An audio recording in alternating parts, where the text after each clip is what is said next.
Baik, Assalamualaikum warahmatullahi wabarakatuh. Alhamdulillah ya, kita bisa bertemu kembali seperti biasa pada malam hari ini, tanggal 7 Januari 2016 untuk pembelajaran PKN. Terima kasih untuk Mbak Emi dan Mbak Marni yang sudah eh, datang tepat waktu ya. Mungkin yang lainnya bisa nyusul atau bisa melihat di apa sih, bisa menyusul untuk melihatnya di uploadan YouTube ya. Nanti saya upload seperti biasa. Ada suara saya Mbak Marni ya?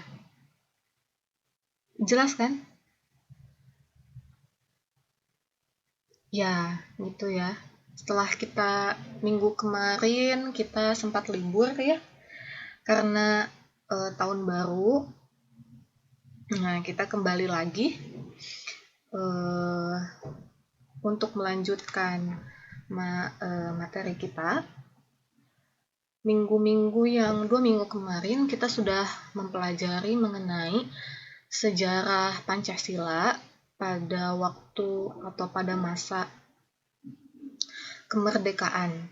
Nah,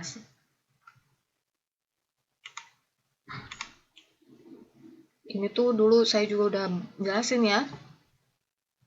Kita itu membagi masa-masa atau era untuk sejarah Pancasila itu sendiri. Ada ketika pada masa kerajaan, sebelum kemerdekaan, pada masa kemerdekaan. Nah, pada kesempatan kali ini, pada malam hari ini, saya akan menjelaskan mengenai sejarah Pancasila pada masa Orde Lama dan Orde Baru, dan kalau misalnya masih ada waktu, berarti pada masa Reformasi. Jadi materi kita sebentar lagi selesai ya. Nanti kesananya kita seperti biasa latihan soal untuk persiapan UAS. Dan nanti soal-soalnya pasti yang keluarnya ya, yang apa yang telah kita lakukan ya, apa yang telah kita latih gitu. Nah, kita sekarang mempelajari mengenai sejarahnya pada masa Orde Lama, Orde Baru, dan Reformasi. Nah, pada masa Orde Lama itu masa-masa ketika beberapa bulan setelah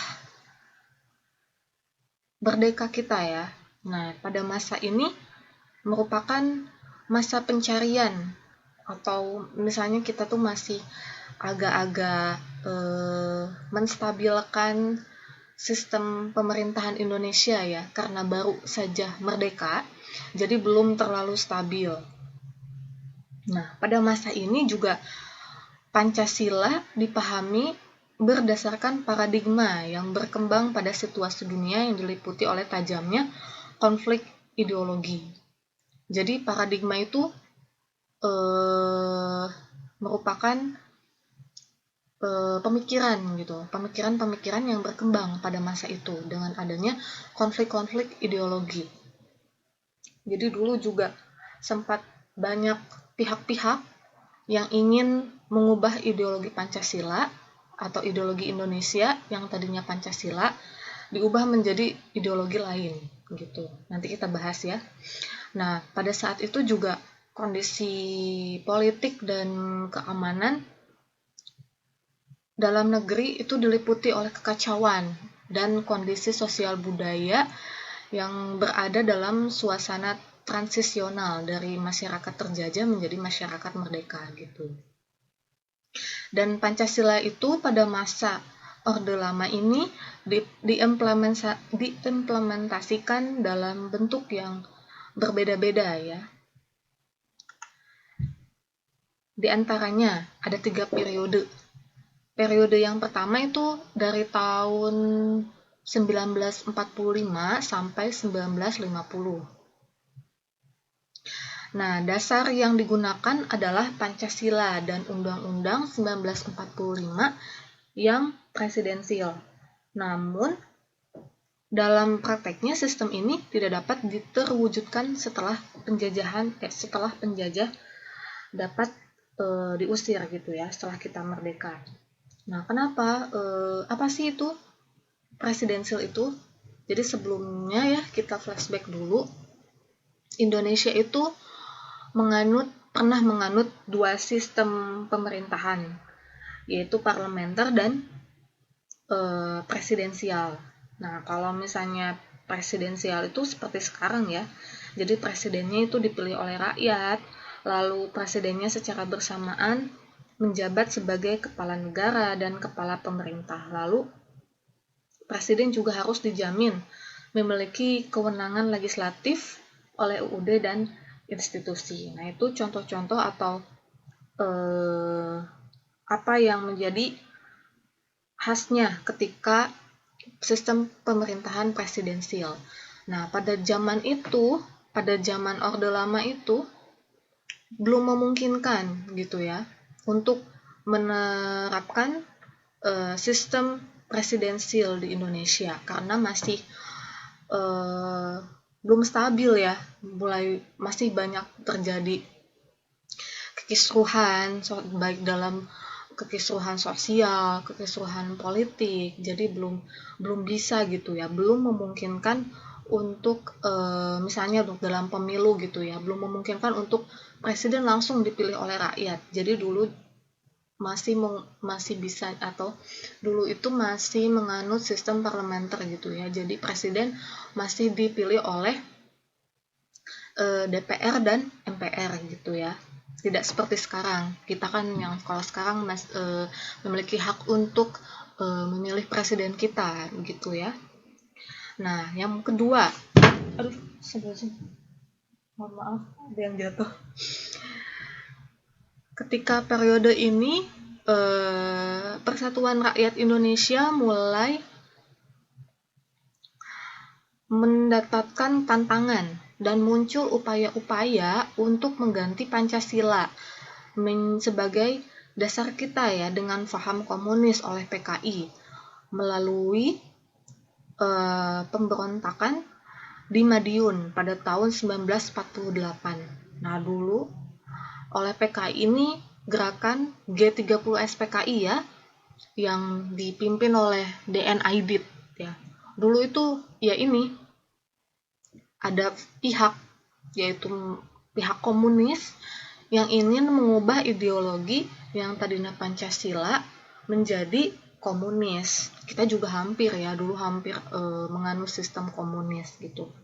Dan pada masa itu pemberontakan G30 SPK itu membuat kekisruhan dan keresahan di warga ya, mulai kayak seperti penculikan, pembunuhan dan lain sebagainya gitu ya, sampai yang TNI itu yang ada 9 ya kalau nggak salah, 9 itu yang menjadi pahlawan revolusi itu turut menjadi korban gitu ya, karena atas tindak-tindak para PKI ini ya gitu. Sehingga pada zaman itu pemerintah berupaya untuk memberantas PKI sampai ke akar-akarnya gitu ya, karena memang sangat berbahaya gitu ya. Mereka menginginkan mengubah dan dengan jalan anarkis gitu ya, mulai dari pembunuhan, penculikan, dan sempat ada filmnya kan ya. Miris sekali ya, dulu sempat ada filmnya juga gitu. Film-filmnya disensor ya, kalau sekarang sudah tidak ada lagi ya filmnya. Dulu sempat ditayangkan waktu saya SD gitu ya, tapi nggak berani lihatnya gitu. Sangat serem lah pokoknya gitu ya, mulai dari yang ada yang dipotong lidahnya gitu ya, yang namanya Ade Irma Suryani itu yang pokoknya disiksa gitulah ya. Iya gitu ya, jadi tapi untungnya itu bisa diberantas dan kita masih tetap memiliki ideologi Pancasila gitu ya. Kita kalau misalnya ideologinya menjadi komunis, tidak bisa dibayangkan ya. Pasti kita dikuasai oleh para penganut paham komunis dan kita nggak bisa bebas kayak sekarang gitu untuk berdemokrasi seperti itu gitu ya. Tidak akan menjadi negara yang seperti sekarang gitu ya. Nah, pada zaman dulu juga sempat ada pihak yang ingin mengubah Pancasila, yaitu pihak seperti DITII gitu ya. Itu DITII itu Darul Islam atau Tentara Islam Indonesia gitu ya, dan ingin mendirikan negara dengan agama Islam gitu. Nah, kalau ini beda, ini ingin mengubah ideologi atau hukum-hukum yang ada di Indonesia itu dengan menerapkan hukum-hukum Islam, karena mereka berpikir kalau Pancasila dan hukum-hukum yang ada saat ini itu adalah hukumnya kafir gitu ya. Ada yang sampai berpikir seperti itu gitu ya. Jadi ingin mengubah semuanya menjadi hukum Islam, tapi ya tidak memungkinkan juga gitu ya, karena ya gitu kita terdiri dari banyak suku, banyak agama gitu ya. Kita tuh diversity banget gitu, banyak banget keanekaragamannya gitu. Kalau misalnya Islam gitu ya, ya memang ada keterbatasan untuk menerapkan hukum tersebut, dan sampai saat ini masih ada ya para pelaku atau para pejuang gitu ya, pejuang-pejuang yang masih tetap untuk DITII gitu ya. Tapi kalau bisa ya jangan sampai anarkis atau membuat kekisruhan atau keresahan masyarakat seperti itu ya. Jadi itu adalah implementasi Pancasila pada masa Orde Lama. Nah, itu pada periode 1945 sampai 1950. Nah, yang kedua ini adalah ketika periode 1950 hingga 1959. Nah, pada periode ini penerapan Pancasila diarahkan sebagai ideologi liberal yang pada nyatanya tidak dapat menjamin stabilitas pemerintahan. Nah, walaupun dasar negara tetap Pancasila, tapi rumusan sila keempat tidak berjiwakan masyarakat mufakat, melainkan suara terbanyak. Nah, sedangkan untuk dalam bidang politiknya, demokrasi berjalan lebih baik dengan terlaksananya pemilu 1955 yang dianggap paling demokratis gitu ya. Tapi tetap saja pemilunya juga belum terlalu melibatkan banyak rakyat gitu ya. Pemilunya masih diwakili oleh pihak DPR dan MPR ya pada masa itu gitu.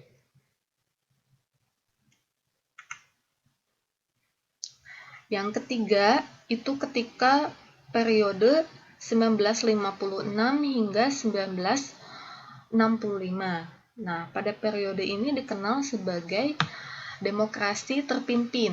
Akan tetapi, demokrasi justru tidak berada di kekuasaan rakyat, sehingga yang memimpin adalah nilai-nilai Pancasila, tetapi kepemimpinannya berada pada kekuasaan pribadi Presiden Soekarno. Jadi belum sampai menjiwai atau mengimplementasikan secara menyeluruh yang ada di dalam Pancasila gitu. Jadi demokrasinya tidak sepenuhnya berada di tangan rakyat gitu. Jadi masih didominasi oleh demokrasi yang ada di bawah kepemimpinan, khususnya ketika kepemimpinan presiden pertama kita ya, Bapak Soekarno.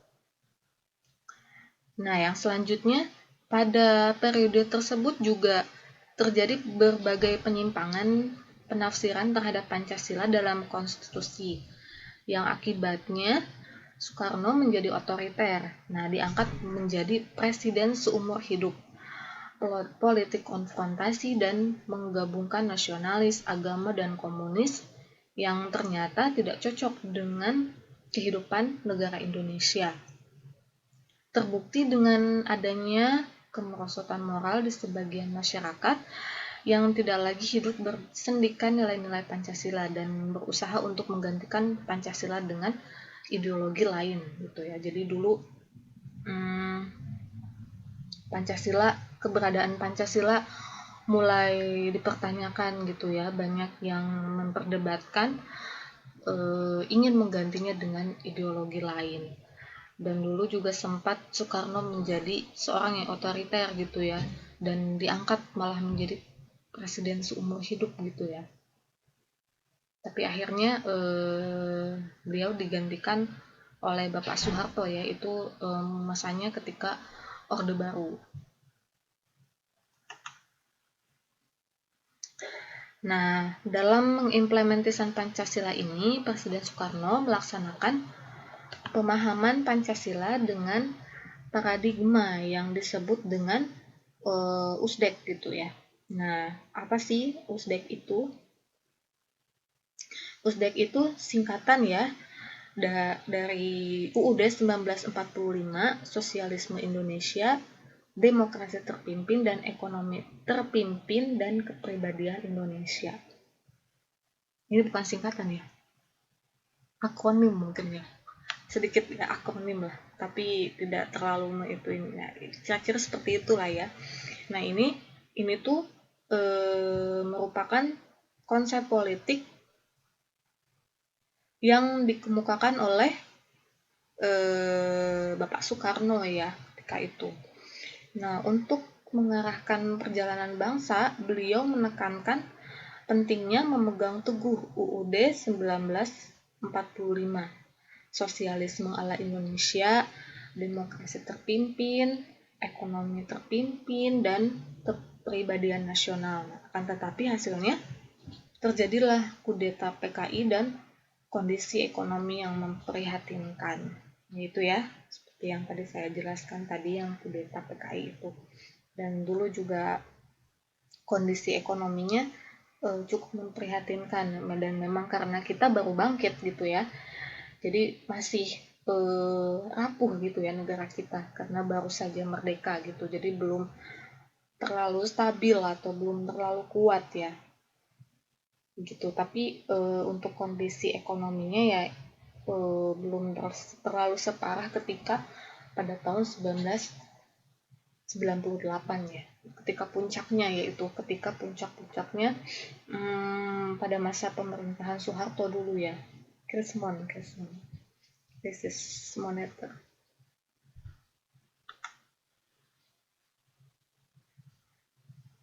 Nah ini gitu ya, itu beberapa implementasi Pancasila pada masa Orde Lama. Dan sekarang kita akan menuju selanjutnya ya, pengamalan Pancasila pada masa Orde Lama. Nah, pada masa Orde Lama, kehidupan politik dan pemerintah sering terjadi penyimpangan yang dilakukan oleh Presiden dan juga MPR sementara ya, yang bertentangan dengan Pancasila dan UUD 1945. Yang artinya itu ketika pelaksanaan UUD 1945 pada masa itu belum dilaksanakan sebagaimana mestinya. Nah, itu terjadi karena penyelenggaraan pemerintah terpusat pada kekuasaan seorang presiden dan lemahnya kontrol yang seharusnya dilakukan oleh DPR terhadap kebijakan-kebijakan. Jadi dulu itu pengamalan Pancasila belum sepenuhnya dilakukan gitu ya. Malah yang terjadi adalah beberapa penyimpangan yang seharusnya negara ini yang bersifat demokrasi dan demokrasi yang berada di tangan rakyat gitu ya, tetapi penyelenggaraannya itu hanya terpusat gitu pada kekuasaan seorang presiden, dan sehingga adanya pelemahan yang seharusnya dilakukan oleh DPR terhadap kebijakan kebijakan. Yang kedua, pada masa itu muncul pertentangan politik dan konflik lainnya yang berkepanjangan sehingga situasi politik, keamanan, dan kehidupan ekonomi itu makin memburuk. Puncaknya itu dari situasi tersebut adalah muncul pemberontakan G30 SPKI ya, yang pada saat itu sangat membahayakan keselamatan bangsa dan negara. Sehingga mengingat dengan adanya atau ketika kejadian tersebut ada, Insinyur Soekarno gitu ya, presiden pertama kita, selaku presiden pertama RI memberikan perintah kepada Bapak Soeharto melalui Super Semar gitu ya. Itu singkatannya dari surat perintah 11 Maret gitu ya. Nah, ini adalah apa sih Super Semar itu? Nah, kita bahas sedikit ya. Ini adalah surat perintah yang ditandatangani oleh presiden dan ini tuh isinya menginstruksikan Soeharto yang dulu tuh sebelum menjadi seorang presiden ya, dulu Bapak Soeharto ya. Beliau masih menjadi Panglima Komando atau Pangkop Kamtib untuk mengambil segala tindakan yang dianggap dibutuhkan untuk mengatasi situasi keamanan yang tidak baik gitu ya pada saat itu. Sehingga ini atau dengan kata lain surat ini adalah versi yang dikeluarkan oleh Bapak Presiden kepada ajudannya gitu ya, atau kepada Panglima Komandonya gitu ya, kepada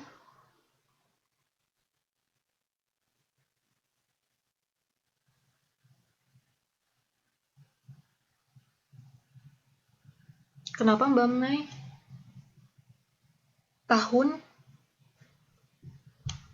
Tahunnya nggak salah Miss, kok banyak banget tahun. TH itu tahun ya maksudnya? Iya, TH itu tahun Mbak Mai. Ya soalnya kita ini materinya tentang sejarah gitu ya Mbak. Jadi lumayan banyak tahunnya, tanggal-tanggalnya gitu ya. Tapi ini ya gitu secara kronologis gitu, mulai dari negara Indonesia ini ada lalu hingga pada masa reformasi gitu. Jadi kita mempelajari mengenai sejarah gitu ya, sejarah Pancasila. Jadi ya tidak aneh gitu ya, ada tanggal-tanggal gitu ya, ada tanggal-tanggal, ada tahun-tahun, dan sifatnya itu sekarang cerita gitu ya, ya seperti minggu-minggu kemarin. Tapi untuk semester, jadi lumayan lah, semester ini lumayan materinya lumayan agak berat gitu ya, maksudnya ya lumayan lah banyak gitu untuk dirunut gitu. Tapi sebenarnya ini juga saya improvisasi sendiri juga gitu. Tapi nanti ketika UAS soalnya nggak akan beda jauh begitu Mbak Mai.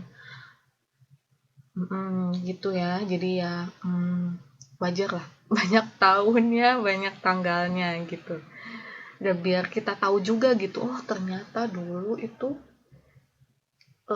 Pancasila itu seperti itu ya, banyak pihak-pihak yang ingin mengubahnya gitu ya, sehingga akhirnya kokoh seperti sekarang gitu, maksudnya tetap ada hingga sekarang gitu. Jadi perjuangannya juga lumayan gitu untuk menjadi Pancasila yang hingga saat ini masih menjadi ideologi kita. Gitu ya Mbak Mai. Kita lanjut ya. Nah, jadi ketika itu dengan adanya Super Semar ini merupakan dianggap sebagai awal pada masa Orde Baru. Nah, karena dulu tuh diperintahkannya kepada Soeharto. Nah dari situlah Soehartonya menjadi presiden gitu ya, tapi nggak dari situ juga gitu, maksudnya menjadi orang kepercayaannya Bapak Soekarno gitu, sehingga akhirnya setelah beberapa tahun kemudian Bapak Soeharto menjadi presiden kita ya, dan menjabatnya juga lumayan lama ya, 50 tahun ya kalau nggak salah gitu, hingga dia umur 70 ya. Ya saya lupa lagi ya, pokoknya hingga akhirnya digulingkan ketika pada tahun 1998 ya, dan itu pun juga di demo gitu ya, hampir gitu ya Bapak Soeharto menjadi presiden seumur hidup gitu.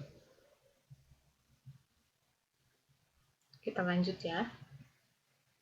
Nah kita sekarang masuk pada materi selanjutnya, yaitu sejarah Pancasila pada masa Orde Baru gitu ya. Nah, pada Orde Baru ini merupakan yang paling stabil dibandingkan pada masa-masa yang lain. Penanaman nilai-nilai Pancasila pada Orde ini dilatar belakangi oleh keinginan pemerintah yang membuat rakyat Indonesia sadar jika dasar negara Indonesia itu adalah Pancasila itu sendiri gitu ya. Nah, Orde Baru ini berlangsung dari tahun 1966 hingga 1998, atau bisa dibilang ini masa pemerintahannya Bapak Soeharto ya. Nah, dalam jangka waktu itu ekonomi Indonesia itu berkembangnya pesat gitu ya, tapi juga bersamaan dengan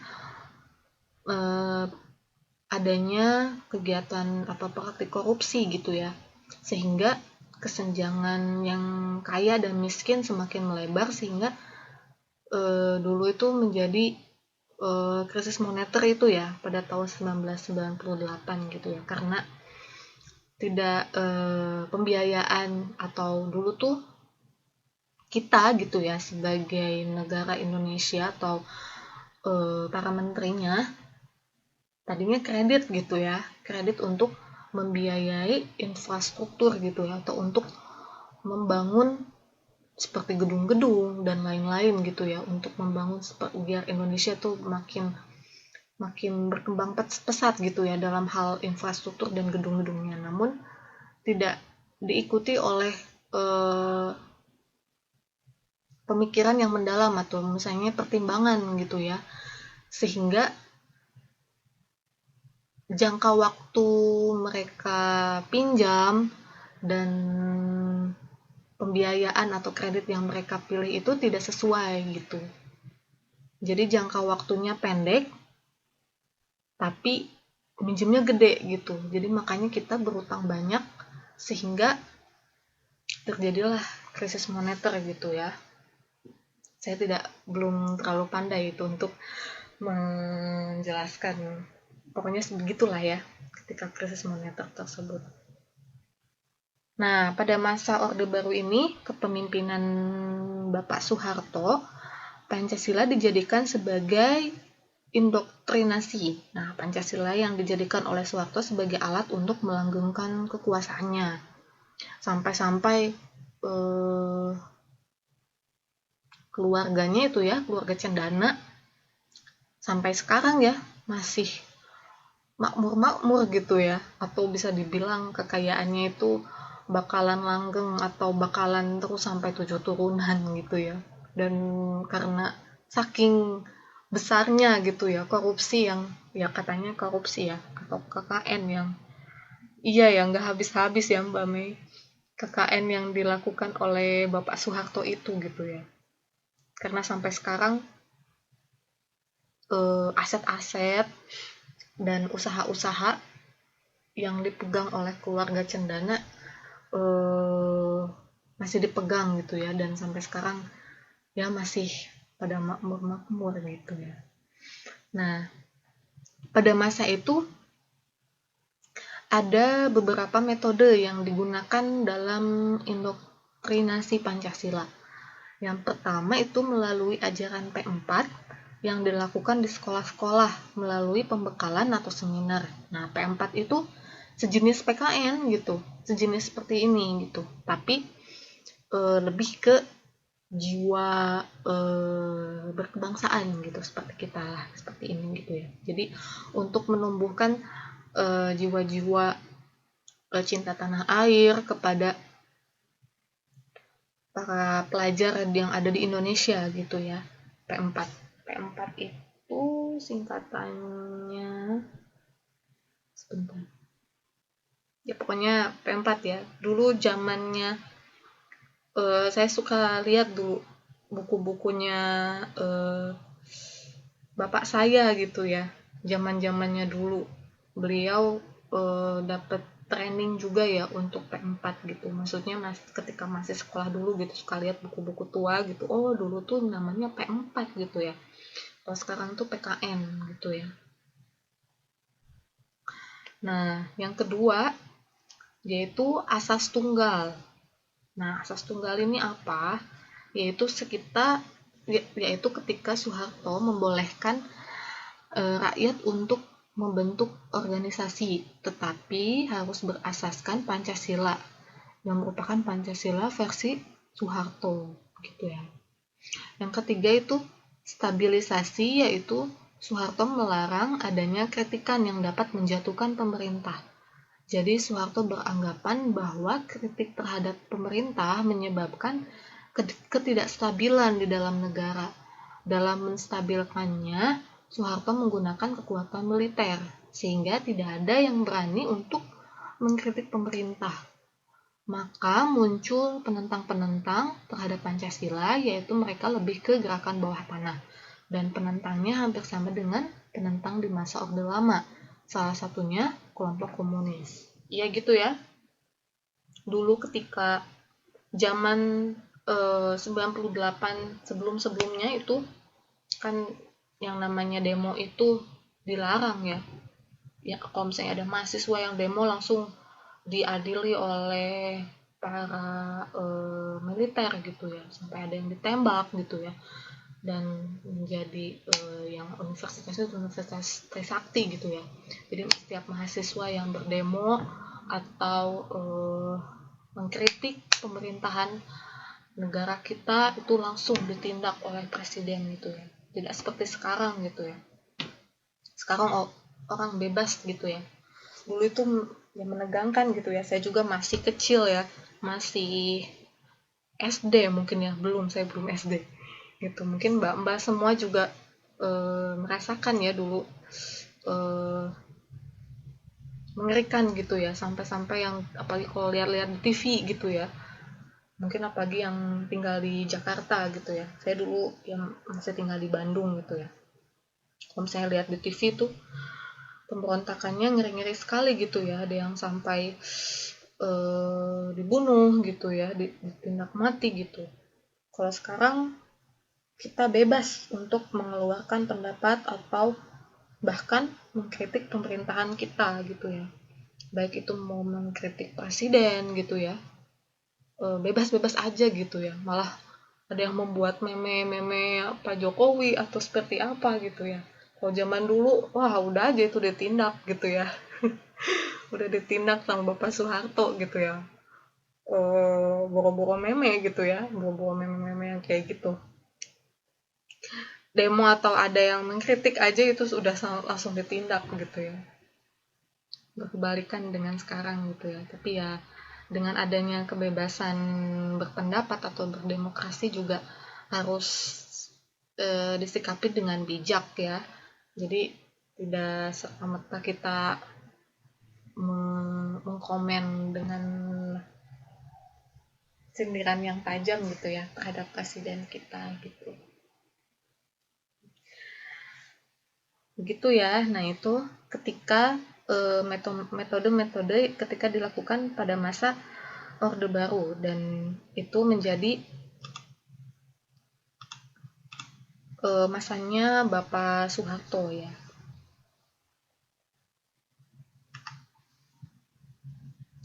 Nah, kita masuk ke yang selanjutnya. Ini adalah sejarahnya pada masa reformasi. Nah, ini pada masa reformasi ini secara harfiah reformasi itu memiliki arti suatu gerakan untuk memformat ulang, menata ulang, atau menata kembali hal-hal yang menyimpang dan dikembalikan pada bentuk semula sesuai dengan nilai-nilai ideal yang dicita-citakan rakyat gitu ya. Jadi perbaikan lah ya daripada masa Orde Baru yang demokrasinya dikekang gitu ya. Rakyat sekarang punya hak gitu ya. Tapi suatu gerakan reformasi juga memiliki kondisi dengan syarat-syarat sebagai berikut. Suatu gerakan reformasi dilakukan karena adanya suatu penyimpangan-penyimpangan, lalu yang kedua dilakukan sesuai dengan cita-cita yang jelas atau landasan ideologi tertentu. Nah, yang ketiga, suatu gerakan reformasi dilakukan dengan berdasar pada suatu kerangka tertentu gitu ya. Dalam hal ini Undang-Undang Dasar sebagai acuan untuk melaksanakan reformasi. Yang keempat, ketika reformasi ini dilakukan ke arah suatu perubahan kondisi serta keadaan yang lebih baik dalam segala aspek, yaitu politik, ekonomi, sosial, budaya, dan juga kehidupan keagamaan. Tapi pada masa ini Pancasila seakan tidak memiliki kekuatan mempengaruhi dan menuntun masyarakat. Pancasila tidak lagi populer seperti pada masa lalu gitu ya. Jadi elit politik dan masyarakatnya terkesan masa bodoh dan melakukan implementasi nilai-nilai Pancasila dalam kehidupan berbangsa dan bernegara gitu ya. Jadi mulai melupakan gitu ya apa-apa yang menjadi nilai-nilai yang harus kita implementasikan atau aplikasikan yang ada di Pancasila terhadap kehidupan sehari-hari begitu ya.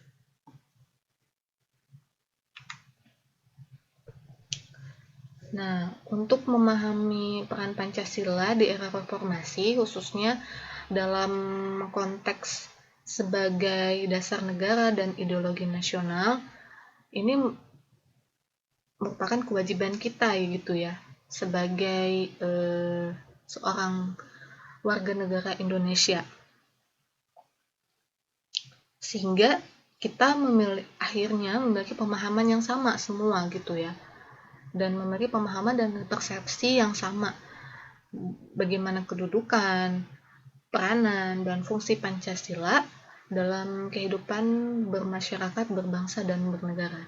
Nah, kita yang ini materi-materi sebelum UTS ya kemarin mengenai kedudukan, peranan, dan fungsi. Nah, apalagi ketika dikaji perkembangan secara konstitusional terakhir ini dihadapkan pada situasi yang tidak kondusif sehingga kredibilitasnya menjadi diragukan, diperdebatkan baik dalam wacana politis maupun akademis. Nah, ini mulai stabil ya pemerintahan Indonesia, tetapi mulai adanya pengkajian ulang gitu ya untuk Pancasila ini gitu ya, tapi tidak merubah apa yang menjadi nilai-nilai dasar gitu ya, hanya mengkaji ulang dan mungkin diharapkan memberikan pemahaman yang lebih baik gitu ya untuk bangsa-bangsa Indonesia gitu. Jadi meskipun ada pihak lain yang merasa acuh gitu ya atau mulai melupakan nilai-nilai dari Pancasila, tapi ada juga yang mulai mengkaji ulang karena dirasa Pancasila ini sudah tidak kondusif gitu ya, dan mulai diperdebatkan seperti itu ya dalam wacana politis maupun akademis. Nah, semenjak ditetapkannya sebagai dasar negara oleh PPKI, nah itu materi kita pada 2 minggu yang lalu, nggak salah ya, PPKI. Kita dulu juga sempat membahas PPKI itu sejarah Pancasila ketika sesudah ini ya, ketika era kemerdekaan. Nah, Pancasila telah mengalami perkembangan sesuai dengan pasang naiknya sejarah bangsa Indonesia. Dan akhirnya Kunto Wibisono memberikan tahapan perkembangan Pancasila sebagai dasar negara dalam 3 tahap ya.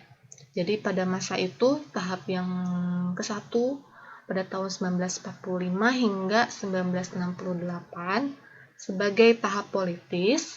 Lalu pada yang kedua itu pada tahap 1969 hingga 1994 yaitu tahap pembangunan ekonomi. Nah ini ya, pembangunan ekonomi atau mulai dibangun seperti infrastruktur dan lain sebagainya gitu ya.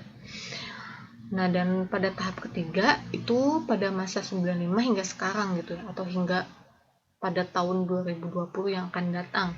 Nah ini tahap repositioning Pancasila gitu ya. Jadi seperti atau ada kaitannya ya dengan materi kita yang pertama dulu ketika materi sebelum UTS, yaitu Pancasila diharapkan menjadi nilai-nilai yang tetap dinamis gitu ya dengan perkembangan zamannya gitu, tapi tetap tidak menghilangkan nilai-nilai dasarnya gitu ya, tapi tetap bisa mengikuti atau seiring dan dinamis dengan kehidupan kita ya, kehidupan bermasyarakat. Karena makin sini kan zaman mulai berubah gitu ya, mulai dari pola pikir, lalu tatanan kehidupan bermasyarakat gitu ya. Tapi tetap saja memang Pancasila itu memang didesain untuk dinamis mengikuti perkembangan zaman. Jadi maksudnya dinamis mengikuti gitu ya, tapi tidak menghilangkan apa yang menjadi inti dari nilai dasar Pancasila itu sendiri. Nah, penahapan ini memang tampak beda ya lazimnya. Para pakar hukum ketatanegaraan melakukan penahapan. Nah, ini tahapan yang dilakukan oleh hukum ketatanegaraan. Ada 6 tahapan ya, yaitu tahapan masa UUD 45 yang pertama, lalu yang kedua itu tahun 49 hingga 50 masa konstitusi RIS atau Republik Indonesia Serikat, lalu 1950 hingga 59 yaitu pada masa UUDS atau Undang-Undang Sementara pada tahun 1950. Lalu yang keempat pada masa 59 hingga 65 itu masa Orde Lama, seperti yang tadi kita jelaskan ya. Lalu tahap yang kelima yaitu pada tahun 1966 hingga 1998 yaitu Orde Baru, dan 1998 hingga sekarang gitu ya. Itu termasuknya masa reformasi. Gitu ya.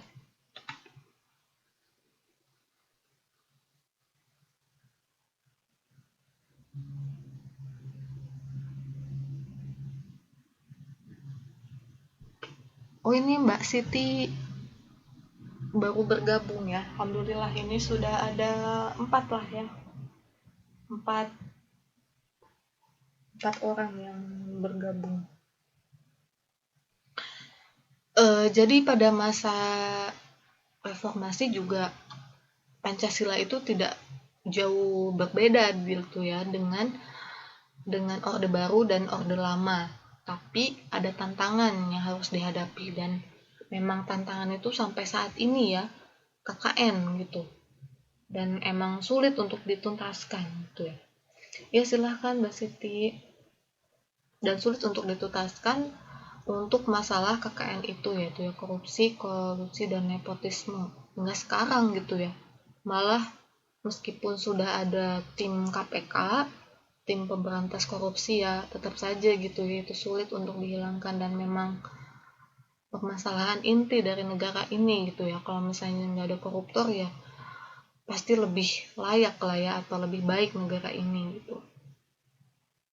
Dan apalagi pada masa ini memang ya gitu korupsinya memang merajalela dan para pejabat sudah tidak malu lagi gitu. Kan kalau zaman dulu pada tahun 1998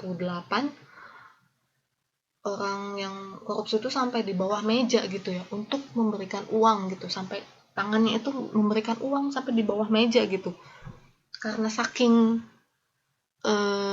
sesuatu yang memalukan dan memang harus secara sembunyi itu. Tapi sekarang sudah terang-terangan gitu ya atau malah sudah tidak malu untuk melakukan korupsi itu sendiri gitu ya seperti yang dilakukan Gayus itu ya yang sampai-sampai diperiksa tim KPK malah ketawa ketiwi gitu ya malah jadinya ini yang korupsi kok nggak ada gentar-gentarnya gitu nggak ada takut-takutnya gitu nggak ngerasa bersalah gitu ya nah emang ya gitu ya dan